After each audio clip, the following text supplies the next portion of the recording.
Philosophy के बारे में जब भी हम बात करते हैं फिलॉसफी सब्जेक्ट के बारे में, तो एक बहुत एम्बिगुअस सी इमेज हमारे सामने आती है due to lack of knowledge of this subject, क्योंकि खासकर इंडिया में फिलॉसफी को उतना ज़्यादा तूल नहीं दिया जाता एज अ सब्जेक्ट। ठीक है, आपको अगर पढ़ना भी है तो बहुत स्पेसिफिक जगह पे पढ़ाया जाता है, वहाँ भी वो क्वालिटी पढ़ाई नहीं होती है जो फिलॉसफी का डोमेन डिज़र्व करता है कि आप अगर फिलॉसफी पढ़ने जा रहे हो तो आपको अच्छी फिलॉसफी पढ़ाई जाए।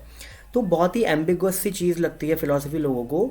और वहीं पे एट द सेम टाइम जो साइंस है, मैथ्स है, वो लोगों को बहुत ही structured, logical, critical way of thinking, interpreting, ये सब लगता है कि यार साइंस है, मैथ्स है, ये बहुत लॉजिकल चीज़ें हैं। और फिलॉसफी की एब्स्ट्रैक्ट चीज़ है कि आप बस बैठे हो और रैंडम चीज़ें सोच रहे हो। फॉर एग्जांपल, आप अगर अपने आमतौर पे बोलचाल की भाषा में भी देखोगे तो लोग अक्सर इस तरह की बातें करते दिख जाएंगे। कोई अगर थोड़ी सी नॉर्मल लाइफ की चीज़ों से हट के may be they start questioning reality, तो कहेंगे यार तू फिलॉसफी झाड़ रहा है, ऐसा कोई मतलब नहीं है, सब बकवास है। ठीक है, ये एक नॉर्मल रॉ स्टेटमेंट्स आपको मिलेंगे सुनने को, ऑब्वियसली मिले होंगे, आज तक आपने देखा होगा।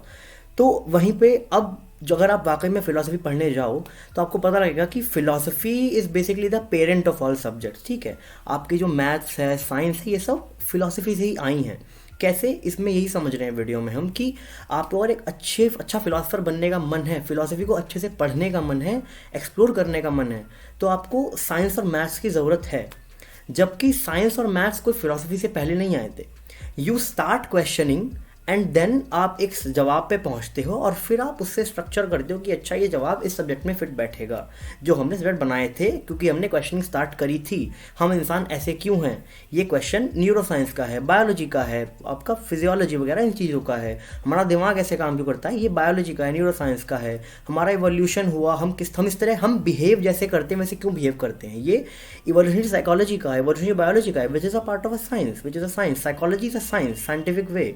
ठीक है, लेकिन ये सब शुरू हुआ फिलॉसफी से, जब आपने चीज़ों को क्वेश्चन करना शुरू किया हमने, कि हम पूछ रहे हैं कि ये क्यों हो रहा है, जो भी हो रहा है, या सबका मतलब क्या है। नाइलिज्म हो गया, जीने के तरीके हो गए, एक्सटेंशलिज्म हो गया, हेडोनिज्म हो गया, एब्सर्डिज्म हो गया, इनको भी एक्सप्लेन करेंगे आने वाले वीडियोज़ में। तो ये सब फिलॉसफी के अंडर आता है। अब बात क्या है कि आपको अगर एक अच्छा फिलोसफर बनना है तो आपको साइंस और मैथ्स में आपका हाथ अच्छा होना चाहिए। आपको कोशिश करनी चाहिए बेसिकली साइंस और मैथ्स को समझने की, to be a better philosopher.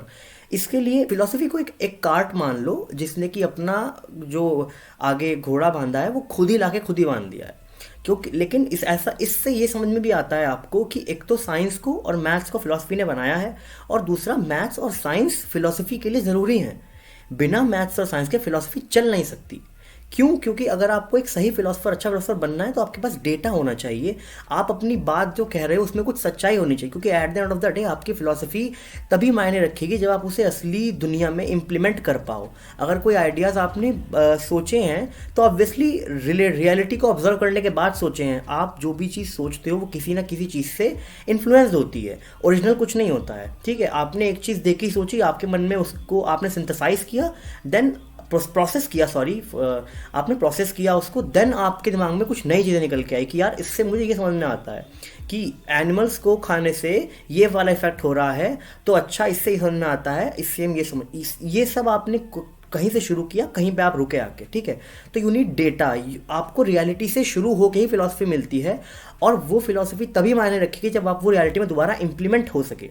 ठीक है, तो उसके लिए you need science and maths too. और दूसरा आर्ग्यूमेंट जो बहुत बेसिक आर्ग्यूमेंट है वो ये है कि चीज़ों को डेटा में देखना, चीज़ों को अलग अलग एक कॉलम्स में, क्लासेस में देखना, ये आपको जब आएगा तो आपको एक लॉजिकल वे ऑफ थिंकिंग समझ में आएगा, क्रिटिकल थिंकिंग कैसे करते हैं समझ में आएगा। ठीक है, जब तक आप चीज़ों को एम्बिगुअस रखोगे ना दिमाग में, तब तक आप खोए रहोगे, आप एक आंसर पे पहुंच नहीं सकते हो। ठीक है, मैथ्स और साइंस फिलोसफी से ऐसे ही निकले हैं। लोगों ने बहुत सिस्टमेटिक वे में चीज़ों को परस्यू किया, देन उनको ये सब मॉडल्स मिले।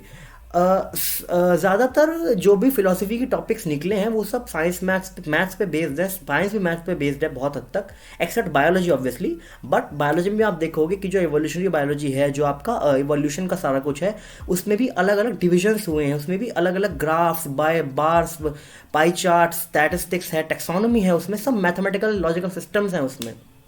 वहीं पे एग्जाम्पल है इनका, डेकार्टे, आपने अगर नाम सुना हो, इन्होंने जो भी अपनी सारी चीज़ें करी हैं वो मैथमेटिक्स, ज्योमेट्री से रिलेटेड करी है। ठीक है, Pythagoras was a philosopher but you study Pythagoras theorem in maths, है ना। तो आपकी फिलॉसफी तभी काम की है जब वो मैथ्स से कोहेरेंटली चले, मैथ्स को यूज़ करे, तभी आप उसके साथ साथ चल सकते हो। और एक बात तो मतलब ये मैं बहुत पहले मैंने बात पढ़ी सुनी थी, मैं इसको आज तक मानता भी हूँ कि जो नेचर की लैंग्वेज है, जो आपके आसपास का पूरा नेचर है, उसकी लैंग्वेज मैथमेटिक्स है। तो आपको अगर नेचर को समझना है, नेचर क्या कहना चाह रही है, तो आपको मैथ्स सीखनी पड़ेगी। Mathematics is the philosophical language nature prefers and science is the only true effective means we have for connecting our philosophy to reality. हम साइंस के थ्रू एक्सप्लेन कर सकते हैं क्योंकि हम रियलिटी को देखा, क्वेश्चन किया, जवाब आया, सिस्टमेटिक, वो साइंस बना। अब हम कभी भी अगर कोई नया आदमी आता है, वो इसको देख के जवाब ढूंढ सकता है अपने ऑलरेडी पढ़े हुए सवालों के। ठीक है, तो इसलिए साइंस का और मैथ्स का फायदा है अच्छा फिलोसफर बनने में। एक एग्जांपल इसका बढ़िया और है, सैम हैरिस का अगर आपने नाम सुना हो, 2010 में उनकी एक बुक आई सैम हैरिस की, the landscape, mental landscape, I think ऐसे कुछ नाम था, मैं यहाँ डाल दूंगा, logical landscape, I don't know, कुछ एक वर्ड बेसिक है। ठीक है, तो उस बुक में उन्होंने ये बात करी थी कि जो एथिक्स की फिलॉसफी है, जो कि वाकई बहुत एम्बिगुअस है, क्या सही है क्या गलत है, ये सबके लिए अलग है। आप किसी और क्या, आपके लिए कुछ और सही है, किसी लिए कुछ और अलग है। प्लस अलग अलग सिचुएशंस में जवाब अलग हो जाते हैं। फॉर एग्जांपल कई लोगों के साथ ये क्वेश्चन बहुत कॉमन है कि आप अगर बहुत ज़्यादा शांति प्रिय हो और कोई आके आपके बहुत क्लोज रिलेटेड इंडिविजुअल को मार दे, तो क्या आप उतने शांति प्रिय रहोगे, या फिर आप जस्टिफाई कर लोगे हिंसा को उस कंडीशन में। ठीक है, तो यहाँ पे राइट और रॉन्ग, या फिर वो क्वेश्चन ले लो जो बहुत कॉमन क्वेश्चन है कि वो एक ट्रेन आ रही है और उसको आगे जाके 2 ट्रैक में कट रही है, एक ट्रैक पे 5 लोग खड़े हैं, एक ट्रैक पे 1 लोग खड़े, एक कोई आदमी खड़ा है, सब वर्कर्स हैं। तो आपके हाथ में टूल है खींचने का, आप किसको मारोगे, आप 5 को बचाओगे या 1 को मारोगे। ठीक है, तो उसमें कोई जवाब दे मैं 5 को बचाए 1 को मार दूंगा, बट देन क्वेश्चन को ट्वीक कर देते हैं कि जो वो 1 खड़ा है वो आपका हस्बैंड है या आपकी वाइफ है, आपका फ्रेंड है या आपका फादर है। तो तुरंत आपका मेंटल बदल गया कि यार 5 अनजान और 1 जो मेरा क्लोज है, जिससे मैं प्यार करता हूँ। तो वहाँ पे सही गलत की डेफिनेशन बदल जाती है। तो सैम हैरिस ने कहा कि मैं एथिक्स को बहुत ज़्यादा लॉजिकली देखना चाहता हूँ, देख सकता हूँ, उन्होंने ये क्लेम किया। क्यों? क्योंकि उन्होंने इस तरह देखा कि जो अच्छे फीलिंग्स हैं वो क्रेस्ट्स की तरह आएंगे और जो खराब फीलिंग्स हैं वो ट्रफ्स की तरह आएंगे। तो इस तरह से आप उसको ग्राफ में देख सकते हो। ये उन्होंने दावा, ये मैं बहुत रॉ तरह से बता रहा हूँ, असली में बहुत डीप चीज़ है। ठीक है, obviously don't quote me on this, but मैं शेयर इसलिए कर रहा हूँ कि उन्होंने ट्राई क्या किया था। उन्होंने इसलिए कहा था क्योंकि उनका दावा ये था कि वो किसी भी फीलिंग, किसी भी चीज़ को बिल्कुल उसके बेस तक लाके, लॉजिक तक लाके देख सकते हैं। इसलिए वो दावा करते थे कि मैं ये एथिक्स को भी मैथमेटिकली देख सकता हूँ। ऑल्दो ये बहुत कॉन्ट्रोवर्शियल रहा बहुत टाइम तक, मतलब इसके कॉन्ट्रोवर्शियल इन द सेंस कि इस पे आज भी लोग डिबेट करते हैं, डिबेटेबल है ये चीज़। ठीक है, लोग नहीं मानते कि ऐसा पॉसिबल, क्योंकि सब्जेक्टिव चीज़ है सही गलत होना। एथिक्स एंड मॉरल्स सबके लिए अलग अलग होते हैं। ठीक है, आप सबको एक नहीं बता सकते कि सबको लिए ये करना है, हर सिचुएशन में करना है। For example that train situation which I just give, ठीक है, तुरंत आपका दिमाग अलग तरह सोचने लगता है। जहाँ पे आपका अपना स्वार्थ निकल के आया, वहाँ पे मॉरल्स बदल जाएंगे आपके, ऑब्वियसली। तो ये है इस पूरे वीडियो का पर्पस कि आपको समझ में आए कि फिलॉसफी साइंस और मैथ्स को कैसे आगे लेके आई और कैसे उसके बनाए हुए सब्जेक्ट्स ही उसके चलने के लिए बहुत ज़रूरी हैं। अदरवाइज वो प्रैक्टिकल रहेगी नहीं असली लाइफ में अगर ना लग पाए तो। ठीक है, so yeah that's it for the video and thank you so much for watching. We are going good with this channel. आप कमेंट करो, लाइक करो, शेयर करो, सबके साथ अच्छा कंटेंट शेयर करो ताकि सब लोग सोचें, थोड़ा दिमाग में अपने अच्छी इन्फॉर्मेशन प्रोसेस करें। जैसा कंटेंट कंज्यूम करोगे वैसा आउटपुट निकलेगा। ठीक है, सिंपल है, इसमें आपको नई बात नहीं बता रहा हूँ मैं। ठीक है, तो वीडियो को लाइक करो, शेयर करो, लाइक कमेंट करोगे थोड़ा बूस्ट मिलेगा वीडियो को। यूट्यूब एल्गोरिथम ऐसे ही काम करता है शायद कि अगर लाइक कमेंट हो तो वो बूस्ट होती है वीडियो। और शेयर करो अपने फ्रेंड्स के साथ, सब्सक्राइब करो चैनल को and yeah thank you so much for watching, bye bye. और हाँ, मेरे अभी एग्ज़ाम्स आने वाले क्या, आ गए हैं 4 दिन एग्ज़ाम्स है मेरे, कंटिन्यूस एग्ज़ाम्स हैं।